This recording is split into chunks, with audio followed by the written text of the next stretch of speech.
વાત કરીએ અમદાવાદની તો અમદાવાદ જિલ્લાના ધોળકામાં કોલેજ સર્કલ પાસે ટેન્કર પલટી મારી ગયું છે. સદનસીબે મોટી દુર્ઘટના ટળી હતી. ખેડા બગોદરા હાઈવે પર ધોળકા ખાતે મીઠી કુઈ કોલેજ સર્કલ પાસે એક ટેન્કર પલટી મારી રોડની નીચે આવી ગયું હતું. સદનસીબે કોઈ જાનહાનિ સર્જાઈ નથી. જે સ્થળે આ અકસ્માત સર્જાયો હતો તે સ્થળ એસટી નું પીક સ્ટેન્ડ છે અને સટલિયા વાહનો પણ અહીં ઊભા રહે છે. અહીં ચા નાસ્તાની લારીઓ પણ છે, પરંતુ સદનસીબે કોઈને કશું નુકસાન થયું નથી.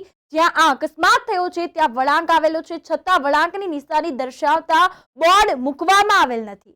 અહીં રોડ પર બમ્પ મૂકવામાં આવેલ નથી, એટલે સ્પીડમાં ભારે વાહન અહીંથી પસાર થાય ત્યારે અકસ્માતની શક્યતા વધી જાય છે.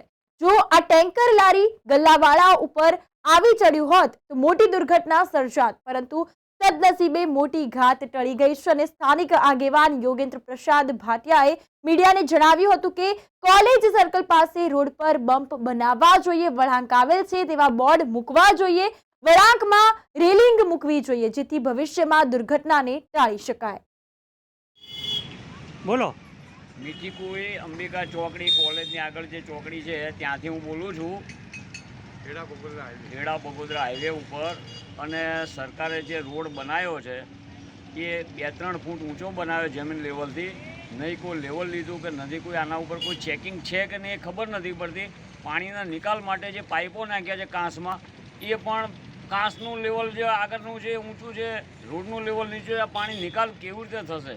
નથી અહીં વળાંકના બોર્ડ માર્યા, નથી રેલિંગ મારી, નથી કોઈ બમ્પ મૂક્યા રોડ ઉપર. અને આજે પણ રાત્રે એક અકસ્માત થયો, ટેન્કર ઊંધું પડી ગયું છે. અને આવા બીજા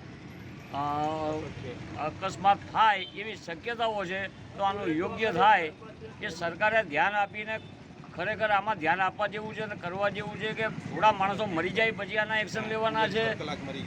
અને આજે બીજું પણ આગળ જે આ રોડ લઈ ગયા છે ત્યાં પુલેન સર્કલની ધોળકા રોડ છે, ત્યાં પણ એક એક્સિડન્ટ તો ત્યાં પણ એક માણસ મેં જાણ્યું છે કે મરી ગયો છે. તો આવા જો એક્સિડન્ટ થવાનો તો સરકારના લાખો ને કરોડો રૂપિયા બેકાર જાય છે. તો સરકારે અથવા સરકારના અધિકારીઓ આના ઉપર ધ્યાન આપવું જરૂરી છે.